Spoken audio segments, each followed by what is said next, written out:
చక్కటి పాట విన్నారు కదా. సామాన్యుడి నుండి శాస్త్రవేత్త వరకు తప్పించుకున్నది మరణం. నిజమేనండి. ఈ మరణాన్ని తప్పించుకోవాలని ఎంతో మంది డాక్టర్లు, యాక్టర్లు, మరి శాస్త్రవేత్తలు, మహాపురుషులు కూడా మట్టిపాలైపోయారండి.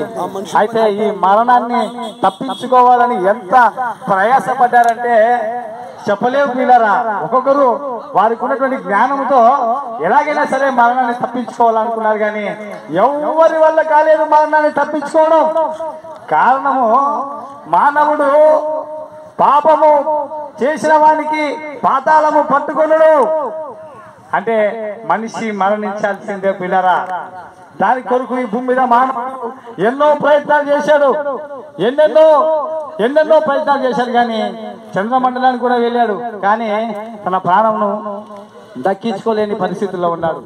మానవునికి దివ్య గ్రంథమైన బైబిల్ సెలవిస్తుంది, నరుని యొక్క ఆయుష్ 70 సంవత్సరములు, అధిక బలం ఉంటే 80 సంవత్సరాలే అంట. అంటే 80 సంవత్సరాలకే మానవుడు ముక్కి మునిగిపోయి చనిపోతూ ఉన్నాడు. కారణము మరణము అని ఏలుతుంది. అయితే ఆ మరణాన్ని నువ్వు జయించాలంటే, ఆ మరణం తప్పించుకోవాలంటే ఈ భూమి మీద మరి ఎవరి వల్ల కాదు. అయితే ఈ భూమి మీద ఒక వ్యక్తి 2023 సంవత్సరాల కిందట ఒక మహాశక్తిగా ఆయన ఈ లోకంలో ఆయన మరణాన్ని తప్పించాడు. నిజమే పిల్లరా. 2023 సంవత్సరాల కిందట యేసు అంటే రక్షకుడు, ఆయన మరణాన్ని జయించాడు. అయ్యలారా, మరణం అంటే మనకెంత భయమో, కానీ మానవునికి ఎంత ప్రీతికరమో. ఈ భూమి మీద ఎంత సంపాదించుకున్నాం, బంధువులు, స్నేహితులు, ఆత్మీయులు, ధనము, ఐశ్వర్యము, బంగారు, కుటుంబ సభ్యులు, పిల్లలు, పెద్దలు, బంధువులు, స్నేహితులు, ఇలా బాంధవ్యం అంతా పెంచుకున్నారు. కానీ అయితే తిరిగి వాళ్ళందరినీ విడిచి వెళ్ళిపోతున్నప్పుడు మానవుడు మరి ముసలితనం వచ్చినప్పుడు మానవుడు మౌనంగా ఉంటున్నాడు. కారణం ఏంటంటే వాడిని మరణం వెళ్తుంది పిల్లరా. అయితే యేసుక్రీస్తు ప్రభు వారు 2023 సంవత్సరాల కిందట ఈ మరణాన్ని జయించాడు పిల్లరా. మీకు తెలుసో తెలీదో కానీ యేసు అంటే ఒక కులం, ఒక మతం కాదు. ఆయన ఒక జీవం, ఒక సత్యం, ఆయన ఒక నిత్యం. ఆయన నీకు శాశ్వతమైన రాజ్యము ఆ దేవుని దగ్గర ఇవ్వాలని లోకానికి ఆయన ఎందుకు వచ్చాడంటే, నీలో ఉన్న పాపము నిన్ను మరణానికి గురి చేస్తుంది. నీలో ఉన్న పాపము మనం చేసిన జన్మ పాపము, కరణ పాపం వల్ల మానవుడు దేవుని దగ్గరికి వెళ్ళలేకపోతున్నాడు, నిత్య జీవము జీవించలేకపోతున్నాడు. అయితే ఆ నిత్య జీవము యేసుక్రీస్తు నందు దాచబడి ఉంది. కాబట్టి ఆ యేసుక్రీస్తు ఎవరి కోసం వచ్చాడు, ఎందుకోసం వచ్చాడో తెలుసా పిల్లరా?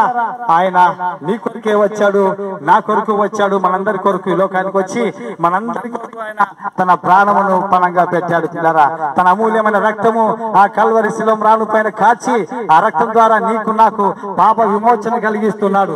పాప విమోచన కలిగించిన వారికి నిత్య జీవం ఉంటుంది, పాప విమోచన కలగలేని వారికి నిత్య నరకం ఉంటుంది పిల్లరా. నరకమున కొరుగు చావదు, అగ్ని ఆరదు. కాబట్టి ఆ నరకమున నీవు ఉండకూడదు, నేను ఉండకూడదు, మనం ఎవరు ఉండకూడదు.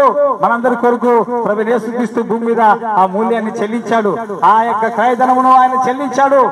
నేను మన పాపం నిమిత్తం చెల్లించాల్సిన అవసరం లేదు. కానీ యేసుక్రీస్తు ప్రభువా నా కొరకు నువ్వు మరణించావని, నువ్వు సమాధి చేయబడ్డావని, తిరిగి మూడో దినం లేచావని నేను నమ్ముతున్నాను. నా పాపములు క్షమించని ఒక్క మాట నీ నోటితో నువ్వు పలికినలా నువ్వు రక్షించబడి ఆ పరలోక రాజ్యం చేరుకుంటావు. లేకపోతే నిత్య నరకానికి చేరుకొని నీ జీవితాన్ని నువ్వు పాడు చేసుకోవద్దు. మా సోదరులు కూడా పత్రికలు ఇస్తున్నారు, అందులో చక్కటి మరి మాటలు ఉన్నాయి. అవి చదువుకొని నువ్వు కూడా దేవుని దీవరాజ్యంలో చేరతావని ఈ మాటలు మీకు తెలియజేస్తూ ముగిస్తూ వెళ్ళిపోతూ